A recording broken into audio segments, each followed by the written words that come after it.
कभी प्यार से बोला ना एक बार, भतार को भी भूल जाओगी।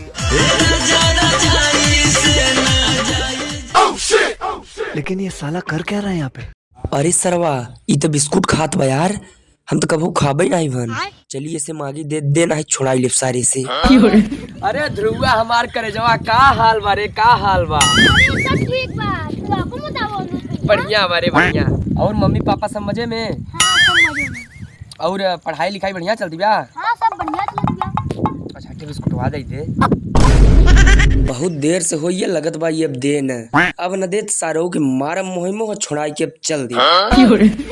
आखिरी बार तो से पूछा था ते बिस्कुट ना देबे? नहीं